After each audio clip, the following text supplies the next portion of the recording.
banyak kiprah yang kita nanti dari Ibu Dian Jenny. Baik, Bu Dian Jenny, kami persilahkan untuk menyampaikan paparannya. Terima kasih, Mbak Retno. Apakah suara saya cukup baik ini untuk didengar? Ya, sudah bagus. Ya, terima kasih. Kawan-kawan yang saya hormati, tadi sudah banyak disampaikan oleh Mbak Dewi Kanti dan Pak Daus, di mana Pak Ahol tadi sudah mengulasnya bagaimana situasi penghayat kepercayaan, terutama di ruang perempuan. Nah, kawan-kawan yang saya hormati, saya menyampaikan yang terhormat kepada Ketua Komnas Perempuan beserta seluruh jajarannya yang hari ini diwakili oleh Ibu Olivia sebagai Wakil Ketua Komnas, kemudian Bapak Agus Ruswana selaku Presidium MLKI beserta seluruh jajaran yang hadir. Terima kasih Pak Agus. Dan saudara-saudara saya, para perempuan penghayat kepercayaan atau Puan Hayati, dan yang sangat saya hormati para narasumber, Ibu Dewi Kanti, Bapak Ahol Firdaus. Izinkan saya menyapa dengan Assalamualaikum warahmatullahi wabarakatuh. Shalom, Om Swastiastu, Namo Buddhaya, salam kebajikan dan rahayu. Pertama yang ingin saya sampaikan adalah mengucapkan terima kasih dan mengapresiasi kegiatan safari yang dilakukan oleh Komnas Perempuan untuk membincang lebih dalam mengenai situasi kekerasan terhadap perempuan yang hari ini saya kira sangat penting sekali dan membutuhkan pemantauan dan pengawasan serta advokasi bersama bagaimana melakukan pencegahan lebih intens dan kondusif, terlebih situasi masa pandemi yang menurut laporan di beberapa informasi, kita tahu bersama bahwa kekerasan perempuan dan anak di dalam rumah semakin meningkat. Nah, saya juga mengapresiasi bahwa Komnas Perempuan membuka perbincangan ini dalam lembaga agama dan kepercayaan, di mana sesungguhnya membincang kekerasan di dalam rumah tangga, baik itu kekerasan fisik, kekerasan verbal, maupun kekerasan psikis, bahkan kita berbicara masalah kekerasan seksual, ini sesungguhnya tidak mudah dibincangkan di dalam tirai tebal yang saya kira di dalam ruang keagamaan maupun ruang di penghayat kepercayaan. Karena secara tidak eksplisit, tetapi ada bahwa di dalam cara pandang dan cara pikir kita menganggap bahwa ada sesuatu yang tidak etik ketika kita berbicara mengenai konflik di dalam rumah tangga, bahwa itu adalah suatu norma-norma yang selama ini kita jaga bahwa keluarga kita selalu baik-baik saja. Nah, tetapi faktanya kalau kita lihat lebih dalam bahwa tindak kekerasan dan kekerasan seksual ini sesungguhnya selalu ada di dalam banyak ruang, apakah itu di dalam keluarga, ataukah itu di dalam sekolah, ataupun di dalam tempat kita bekerja. Tetapi di penghayat kepercayaan sendiri menganggap dan melihat ini belum menjadi sesuatu hal yang penting untuk menjadi perbincangan di dalam ruang-ruang spiritual kami. Baik Bapak dan Ibu, tadi sempat disampaikan oleh Ibu Wakil Ketua terkait dengan data yang dikompilasi Komnas Perempuan dan Puan Hayati bahwa ada kekerasan dan diskriminasi yang berbasis keyakinan terhadap penghayat kepercayaan atau agama leluhur dan pelaksana dari ritual adat yang menyebabkan terjadinya kekerasan fisik dan psikis. Dan situasi ini menyebabkan penderitaan yang menggerus kehormatan dan martabat perempuan karena merupakan pengingkaran terhadap hak-hak konstitusional dan hak-hak perempuan. Nah, kompilasi data atas pelanggaran hak kekerasan dan berkeyakinan terhadap perempuan penghayat ini saat itu kalau tidak salah saya juga bersama Ibu Dewi Kanti mengkompilasinya dalam sebuah laporan yang diterbitkan di tahun 2016. Jadi data itu ada di tahun 2016 yang mencatat ada sekitar 115 kasus dan 57 diantaranya adalah kekerasan terhadap perempuan yang dihimpun oleh 11 komunitas yang tersebar di 9 provinsi kalau tidak salah. Nah, selebihnya sampai hari ini kami belum mendapatkan lagi laporan atas situasi yang terjadi di dalam setiap komunitas, baik itu payung hukum di dalam MLKI maupun Puan Hayati ataupun di dalam internal komunitas kita masing-masing.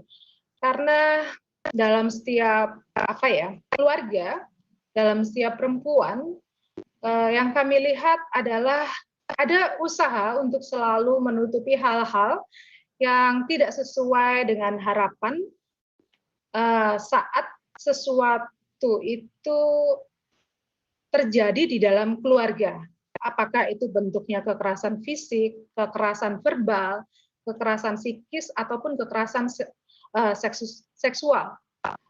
Bahwa tadi sudah disampaikan oleh Pak Ahol, ada filosofi yang selama ini kita pegang teguh, mikul dhuwur mendem jeru, kemudian menempatkan suami adalah surga, ya. Ada kalimat yang sering kita dengar, swarga nunut, neraka katut, seperti itu.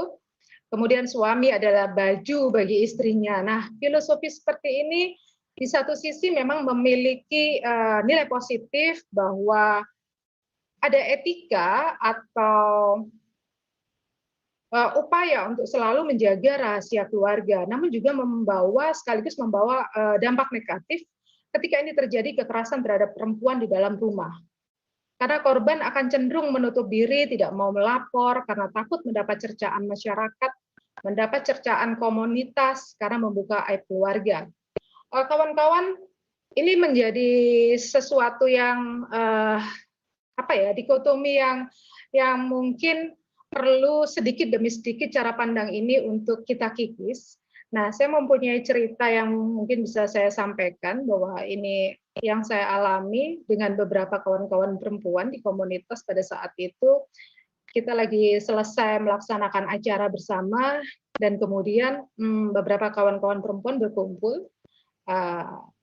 Ini usia mereka ya usia produktif, mereka berkumpul, lalu sekilas saya mendengar mereka berkasak-kusuk dengan wajah yang sedih. Nah, ketika saya bertanya, adakah sesuatu yang sedang kalian obrolkan, mereka tidak bisa serta-merta berbicara leluasa. Nah, pada saat itu saya punya insting ya, bahwa ada sesuatu yang sedang mereka bicarakan, tapi mereka tidak mampu dan tidak berani untuk mengungkapkan apa yang terjadi. Dan siang itu saya mengajak kawan-kawan untuk ngopi bersama. Nah, di dalam ruang yang lebih santai, kita bisa ada kedekatan dan keterbukaan, baru beberapa kawan-kawan perempuan mengungkapkan bagaimana situasi keluarga mereka, bahwa ada banyak kekerasan psikis dan kekerasan verbal yang terjadi. Nah, saya pikir ini juga banyak terjadi di tempat-tempat yang lain, tetapi dalam bungkus keagamaan, dalam bungkus nilai-nilai spiritual yang kita anut, ini sepertinya sesuatu yang sangat sulit untuk disampaikan. Dan lagi seperti yang disampaikan oleh Pak Ahol tadi, bahwa belum ada shelter konsultasi perempuan dan anak di dalam komunitas kita. Nah, bahwa kekerasan terhadap perempuan dan anak di awal 2020 yang saya dapati dari beberapa informasi, ini semakin meningkat dan peningkatannya melonjak sangat tajam, di mana rumah yang harusnya menjadi tempat teduh keluarga justru seringkali menjadi tempat penyiksaan psikis dan fisik bagi anak dan perempuan. Nah, sekolah yang harusnya menjadi tempat aman untuk menimba ilmu dan tempat belajar bagi anak-anak juga akhir-akhir ini kita juga sering mendengar ada berita-berita mengenai kekerasan seksual yang terjadi pada anak-anak kita di sekolahan. Nah, ini sangat memprihatinkan sekali, dan ruang-ruang aman yang harusnya orang tua itu bisa menitipkan anak-anak belajar itu menjadi sesuatu yang harus terus kita awasi dan waspadai, karena pelaku pelecehan seksual dan kekerasan seksual ternyata ini tidak hanya dilakukan oleh kawan-kawannya, tetapi lebih celaka lagi juga banyak dilakukan oleh para guru yang merupakan bagian dari aktor kekerasan seksual yang terjadi pada anak-anak di sekolah. Saya kira hal ini juga perlu dicermati bersama, dan seminggu yang lalu saya berada dalam satu ruang dengan Kepala Dinas Pemberdayaan Perempuan dan Perlindungan Anak Jawa Timur. Beliau melaporkan bahwa selama pandemi COVID-19, kekerasan terhadap anak dan perempuan itu melonjak sangat tajam. Bahwa pandemi 19 ini ternyata pandemi COVID-19 ini ternyata membawa dampak yang sangat besar, bukan hanya penyakit yang merenggut nyawa sampai ribuan dan cukup banyak sekali, juga dampak ekonomi yang sangat berat dan membawa dampak sampingan dari merosotnya ketahanan ekonomi keluarga. Nah, Bapak dan Ibu, situasi ekonomi yang terpuruk ini menimbulkan tingkat stres yang tinggi di dalam keluarga dan memicu kekerasan kepada perempuan dan anak, juga kekerasan seksual. Laporan yang saya dengarkan di ruangan itu bahwa awal Januari hingga Juli 2020 ada sekitar 700 kasus yang diterima secara online di Jawa Timur. Nah, kekerasan seksual rupanya menempati posisi tertinggi mencapai 41%, dan sisanya adalah kekerasan fisik dan kekerasan psikis. Bahkan ada kasus yang sempat dilaporkan, yang selama ini kita lihat bahwa anak-anak belajar online, rupanya belajar online ini juga ada beberapa kasus terkait dengan jadi ketika anak-anak belajar online setiap hari di rumah, ini kan memakan kuota. Dan alat informasi yang mereka gunakan, ini otomatis harus membuat anak-anak untuk membeli pulsa. Sementara situasi sulit untuk makan saja harus dipenuhi oleh keluarga yang sedang terdampak secara ekonomi. Dan tidak semua anak-anak memiliki Android atau komputer untuk belajar di setiap harinya. Maka harus bergantian dengan ibu dan bapaknya. Sementara orang tuanya juga membutuhkan ponsel tersebut untuk bekerja. Nah, situasi yang seperti ini menambah anak terpuruk dan tidak berdaya, kemudian terjadi kekerasan terhadap anak di rumah karena orang tuanya juga dalam situasi sedang mendapatkan status pekerjaan yang diberhentikan. Sehingga ruang keluarga akhir-akhir ini, seperti yang dilaporkan oleh Dinas Pemberdayaan Perempuan dan Anak, bahwa anak mengalami tingkat stres yang luar biasa, sudah keluarga tidak ada ketenangan dan keteduhan, juga tekanan-tekanan dari orang tua, kemudian sekolah yang berbasis online, itu menambah anak-anak terpuruk.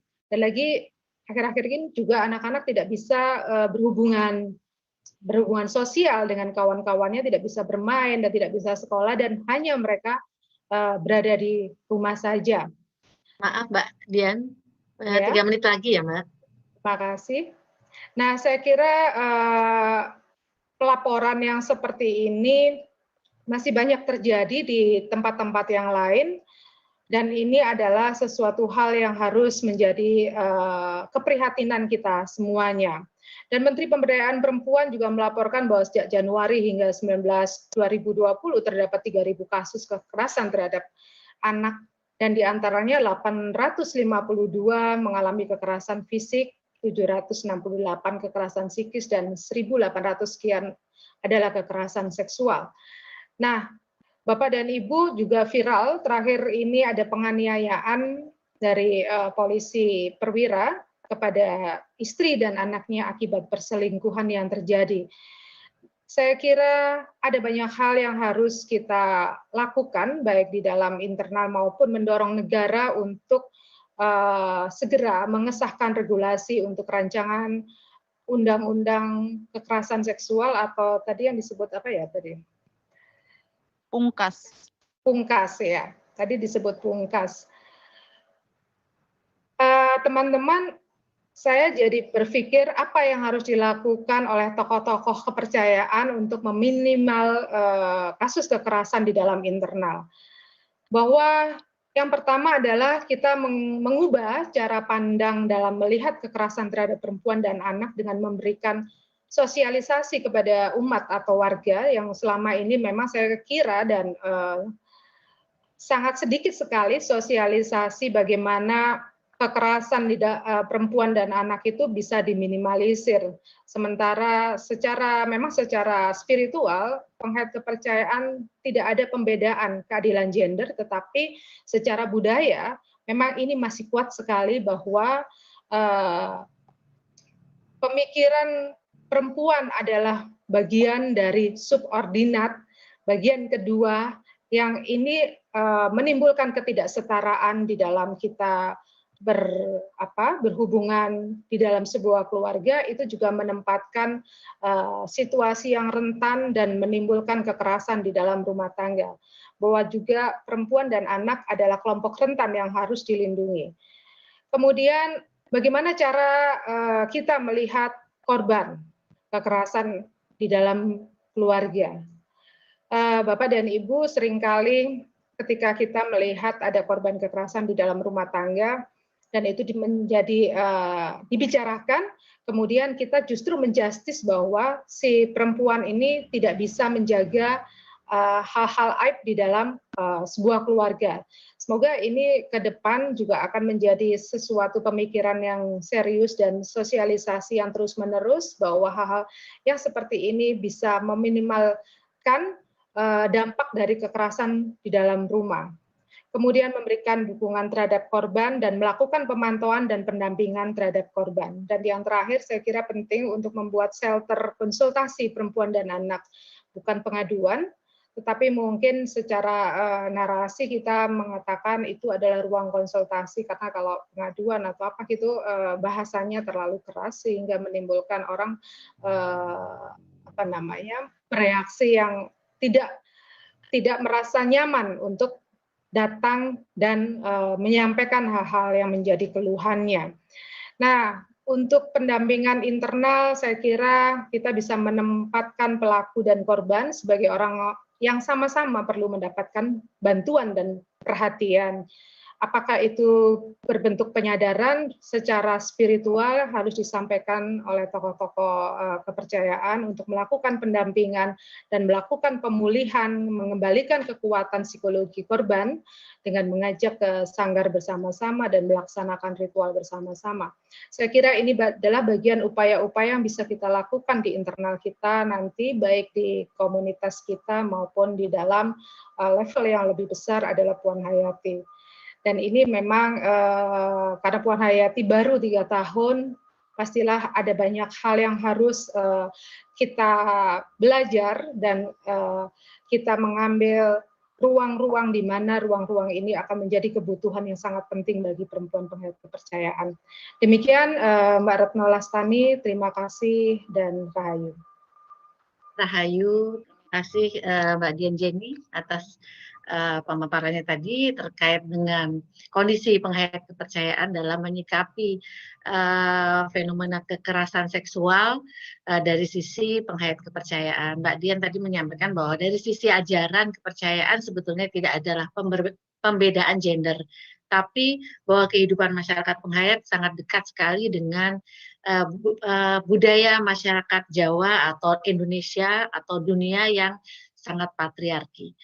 Baik, untuk semua pemaparan sudah disampaikan dan kita akan memasuki untuk sesi tanya jawab karena waktu juga sudah semakin mendekati batasnya.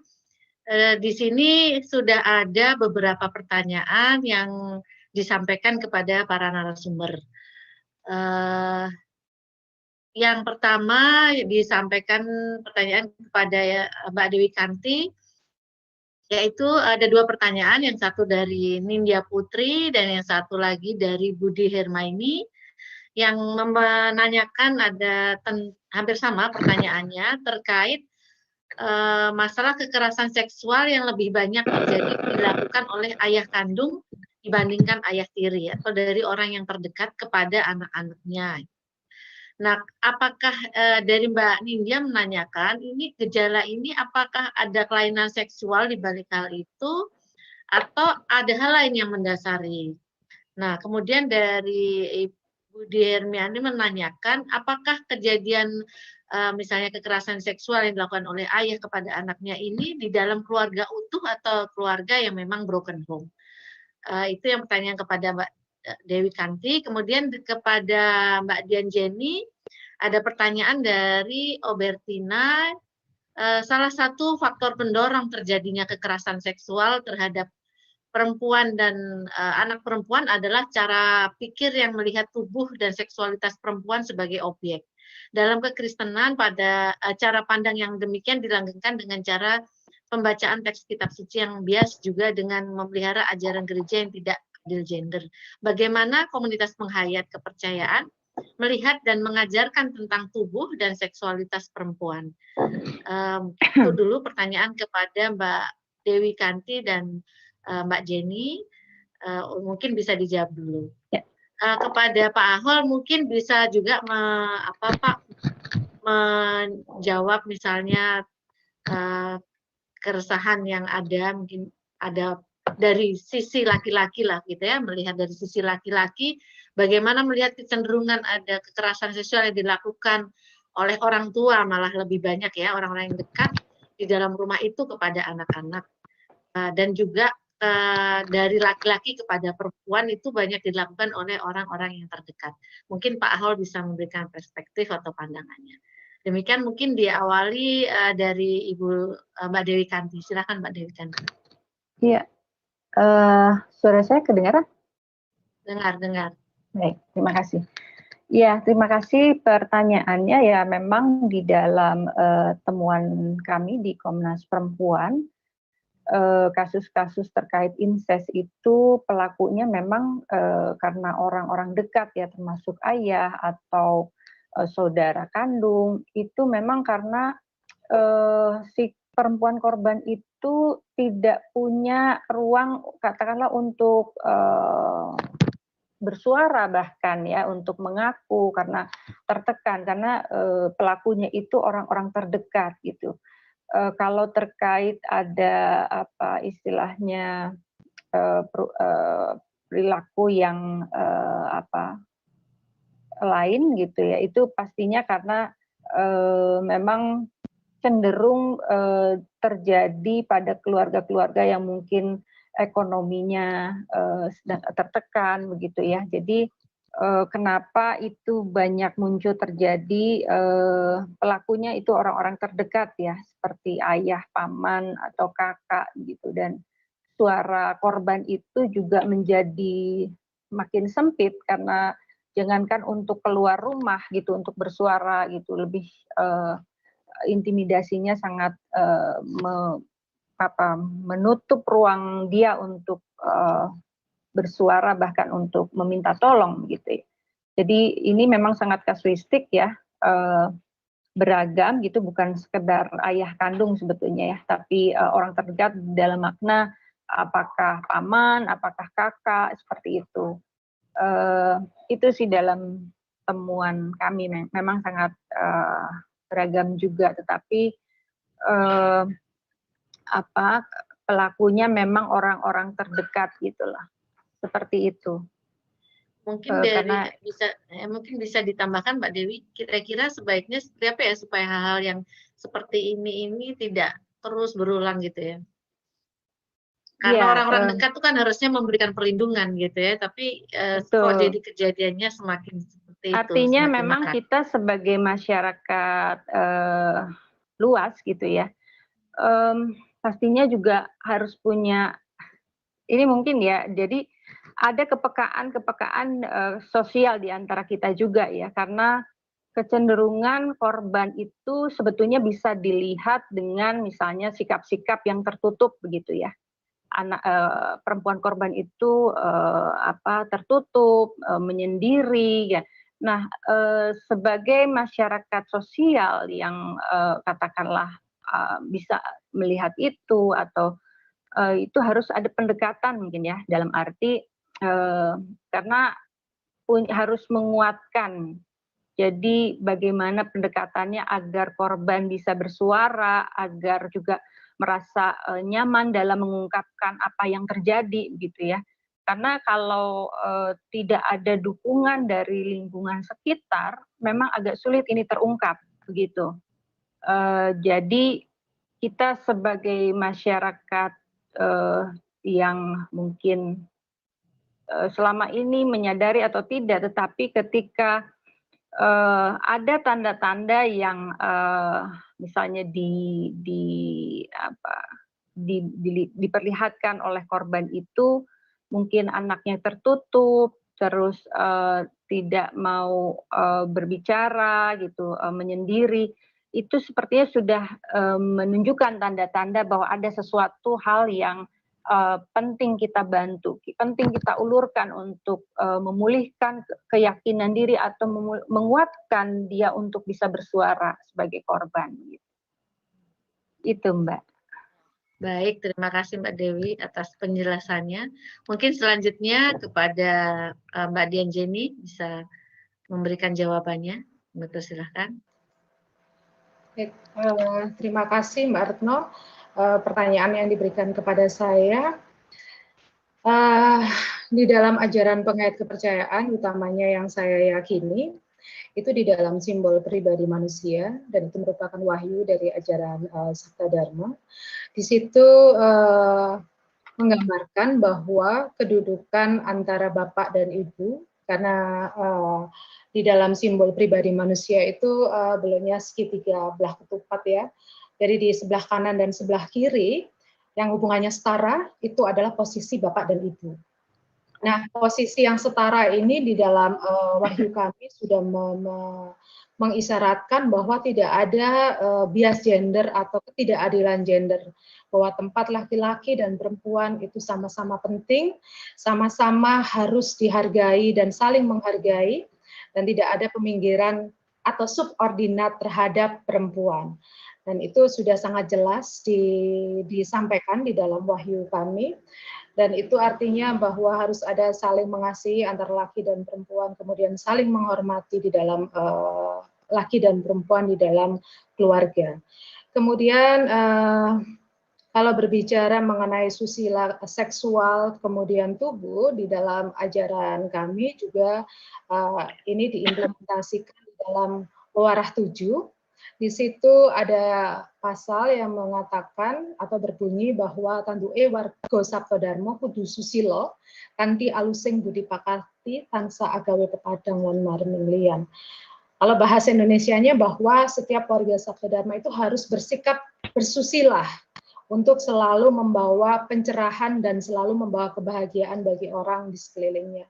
Bahwa sikap-sikap kekerasan seksual saya kira itu sudah menyimpang dari sikap kesusilaan yang harusnya menjadi landasan bahwa kita harus menghindari hal-hal yang seperti itu. Dan tubuh atau jasmani yang diberikan oleh Tuhan kepada setiap manusia harusnya digunakan untuk bisa menjalankan dharma atau nilai-nilai kebaikan yang bermanfaat bagi kehidupan, bagi semesta, dan bagi seluruh ciptaan Tuhan. Saya kira itu, Mbak Retno, terima kasih. Baik, terima kasih Mbak Dian Jenny. Mungkin kepada Pak Ahol bisa menyampaikan bagaimana menurut perspektif dari laki-laki. Perspektif laki-laki ya. Saya lebih nyaman dengan perspektif penghayat daripada perspektif laki-laki. Ya boleh penghayat laki-laki, boleh.